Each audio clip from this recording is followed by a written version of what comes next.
let's dive into our next session. We have a very special address by our guest of honor, and he's going to share his insights with us on investing in innovation, policies, and initiatives to foster a thriving ecosystem. Ladies and gentlemen, let's welcome Sumnesh Joshi, Deputy Director General, Ministry of Communications, Government of India. Let's put our hands together for sir.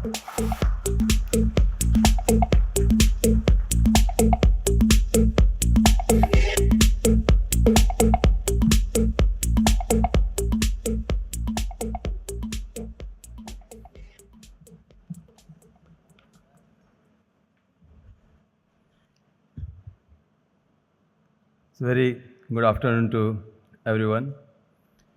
And I was just going through the agenda of the summit, and I think lots of learning would have taken place.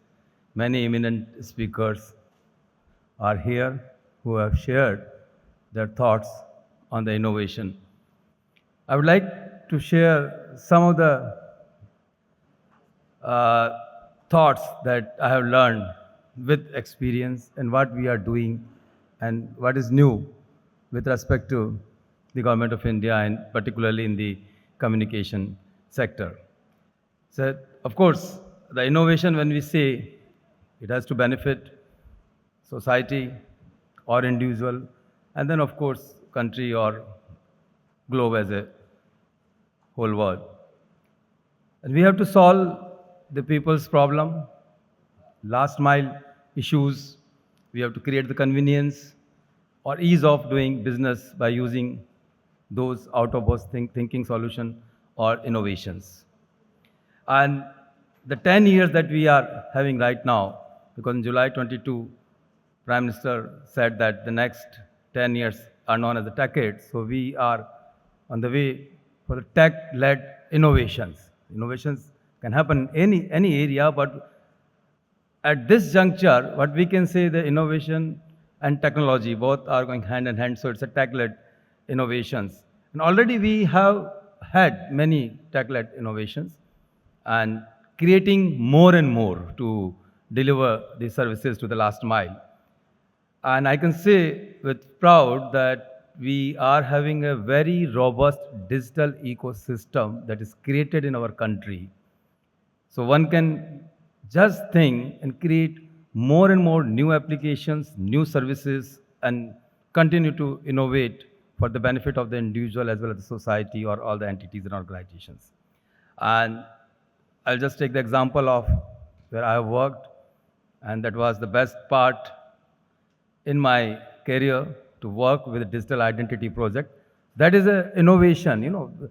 Before Aadhaar, lots of issues, many problems. People were not having the bank accounts. They are not having any identity. They are not getting any services because it's very difficult to prove that I am so and so. So with that innovation, to providing a unique identity using the biometric, that is Aadhaar, this problem has been solved, and now benefits are getting transferred directly into the bank account of the people. They are using the Aadhaar day in, day out, and we are actually witnessing the paperless, cashless, presence-less system of delivering the system. It's awesome. This is a great innovation, I can see, in the technology. Second, based on, again, from Aadhaar, the bank accounts, then the second foundation, and now UPI, again, innovation that we showcase in the G20 and all across the world. Everyone is asking, what is it? Simply QR. No one ever thought that we can empower the last mile person who is selling the goods at the street, right? And taking the 5 rupees or even 2 rupees. It's so easy. I know it's very difficult, but now the product is, we have designed in such a manner that they are having the trust also. Sometimes they are not waiting for the confirmation or sir, it's done, you go. So they have such a faith in the system that yes, 5 rupees have come into my account. So this is again innovation that is, and all these innovations are, I can term, at the foundation levels, you can create more further application innovation using these innovations. Then DG Locker, it's again because of that, the paperless thing. And e-sign, I don't know how many are aware about the e-sign. Still, many entities are getting the agreement signed in the ink form, but now on the fly, using the Aadhaar, one can do the e-sign. So these, it seems very easy that, oh, it's simply e-sign. But when e-sign was not there, then someone has given a thought that we can do it. Instead of that dongle, right, to sign, why not we will use the Aadhaar to e-sign a document? So the thinking should be, we have to think in innovative fashion so we can solve the issue so anyone can e-sign. And because of these innovation, even when I opened my National Pension Saving NPS account, just 1 minute. It's completely awesome experience online. Open the bank account using the Aadhaar KYC and e-signed it. So again, so there's n number of innovation already happened. Now we have to think more and more. And CBDC, of course, again, it's a central bank digital currency that will again change the game, the way we transact. An Aadhaar-enabled public distribution system, so by which we have empowered the citizens or the BPL at least in all the villages. So now they are not dependent upon the mercy of the shopkeeper, because all those ration card holders initially, earlier they were mapped with a particular shop, and whatever the shop person will say, you come at 4 o'clock or 6 o'clock or maybe come after a day. But now they have the option that they can go to any shop.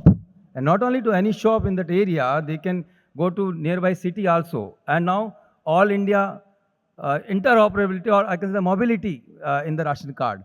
So a family residing in Bihar, one person is working in Mumbai taking ration here, another person working in Bangalore ration there, remaining are taking ration in the Bihar itself. So this is, these are the kind of innovation that we have seen. Now, what next? Now, again, this present era is the AI, ML, IoT, 5G. So many more things. How we can couple further these innovation using these technology, and we can make the life of the people further simple.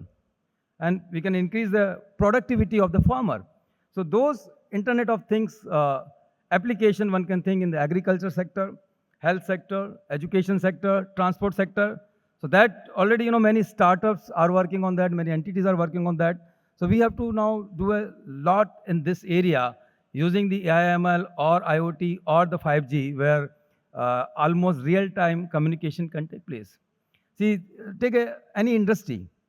Of course, there's a quality check. So we have the people, we have some mechanism to check the quality. It's a manual inspection, visually you are seeing, and maybe we are having the cameras. But when we have the HD cameras and feed is going in the real time, right, at the system, so the moment any fault is there, immediately we can stop. Otherwise, what will happen? Suppose some product line is, faulty. So by the time maybe n number of product already, then you have to just discard it. So we can save from company perspective also, right? And again, it's automated, productivity will increase. You can create more innovations in the industry that based on these IoT sensors, you can upkeep all your machines up and running or time-to-time maintenance. So the outage of those machines, you can reduce or almost nil. So maybe in the night when you can take the shutdown and you can maintain the machine, you can overhaul the machine, depending on the symptom that you are getting in the real-time manner. So we have to think that how we can use the technology available as on date in the best manner. Any sector.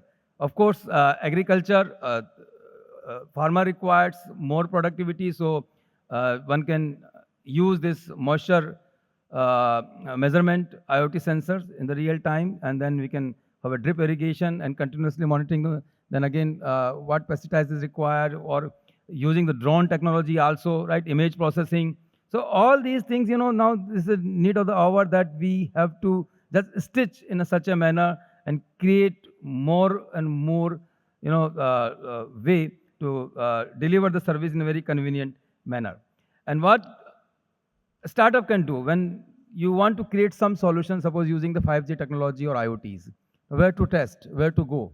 So Government of India, Ministry of Communication have already set up 100 5G labs in academic institutes. So you can have a tie-up with those institutes and test your, prototype, and government support is there that institute support is there. So if that prototype is fine, you can just make it commercial. So that support is already there. And now recently, under the Telecom Technology Development Fund, uh, Ministry of Communication have just advertised, and they are calling proposal for giving the fund. One is for the designing the 5G network for the rural innovations in 5G intelligent villages. They have selected some of villages, ministry has selected. So where we want to work, we have sought the proposal from startups, academia, R&D institutes. So how we can use the 5G network, create the innovation to make that village intelligent, and maybe how the technology can work, and maybe the entire village would be the Wi-Fi hotspot, very high speed connectivity. We can give seamless internet service in that particular village. So one can develop maybe the common platform for the village application system. So all the services they can,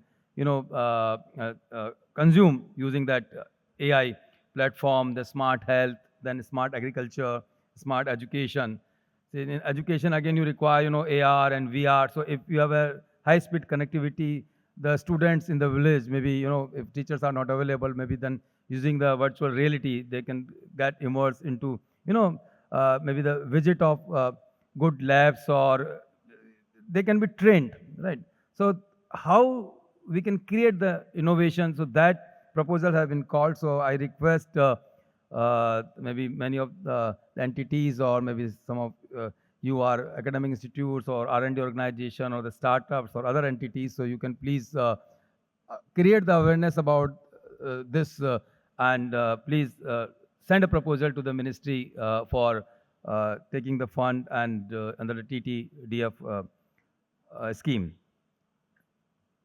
Then next is security of the data, and we all are hearing the term the quantum computing, right? Because the way data is getting generated as on date, so onus is on entities who is collecting the data. Of course, individual has to ensure that the data should not be given just like that anywhere. So it's a both side, but uh, more on us, I can say, on the entities who are collecting the data. So how to put security of the data in their architecture, and then privacy, of course, data should not be leaked, or if you have taken a data for X purpose, then you can't use for the Y purpose unless until you will take a explicit consent of that individual. And DPDP Act already passed, so anytime maybe it will be in force. So I always say in all the conference that all the ecosystem partner should ensure that their architecture should be in compliance with the DPDP Act, because otherwise it's very difficult if the implementation has come, suppose, from a particular date and you are not ready. So to ensure the security, we use the encryptions. And for example, in UIDI, we are using the RSA algorithm and 256-bit encryption, 2048-bit encryption method. And it's as on date, there is no breach of data has taken place from the UIDI. It is not reported. And once we are taking the data, it is immediately getting encrypted with this high-level encryption. But now in the quantum computing, maybe it has been thought that someone can break the existing encryption. So we have to work toward the quantum encryption. So for that also, Ministry of Communication has called the proposals who is interested to work in this development of the quantum encryption algorithm to secure the data or to develop this algorithm. So for that, by 31st of July, one can send the proposal in these two schemes. So my suggestion to the audience, and that represent various strata of our society, that we have to inculcate the culture of the innovations. Sometimes what happens if culture is not there, maybe I have seen that people are not coming out with the ideas that maybe someone will laugh, or why to just share my ideas. They simply keep quiet.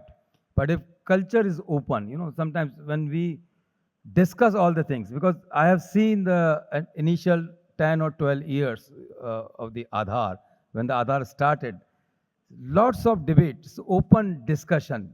Even the letter you are receiving, the Aadhaar letter you are receiving, someone can ask, why not it's a simply letter, why not it's a card, or why not it's A4 size paper? Why, the bottom portion of the letter is in the shape of this card that you can cut it. So, see, lots of discussion went on all these small, small things. That because UIDI doesn't want that it is a card, because Aadhaar is a number. It is your identity. If you can remember it, you don't require any attributes. No card is required. Because I myself, went for a banking transaction.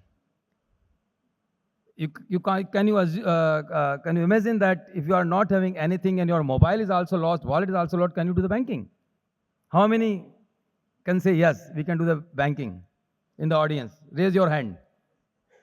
Without mobile and you are not having anything, your wallet is not there, no credit card, no debit card, can we do the banking transaction? So see, many are not aware.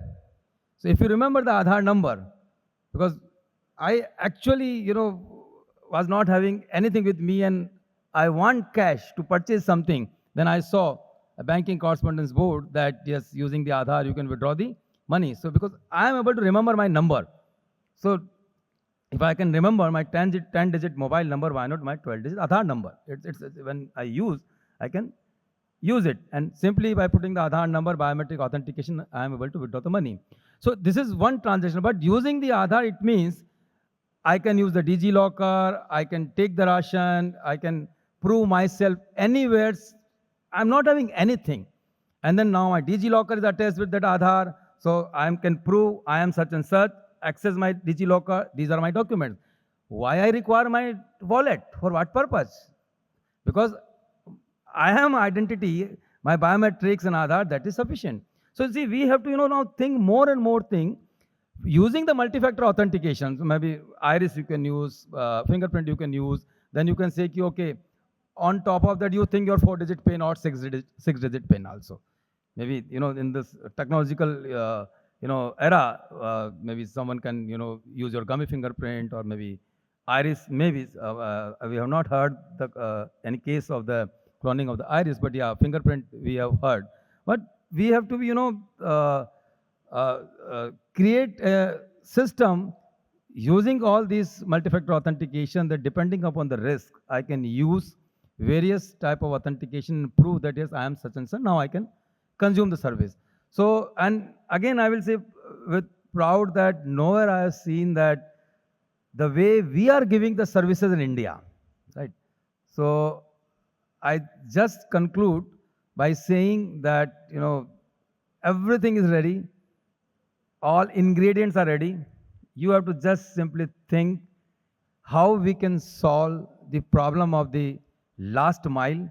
And again, I always say, to solve the issue, solve the problem, just imagine first yourself at that particular person's place and think that what that or he or she is thinking and create the solution. So thank you.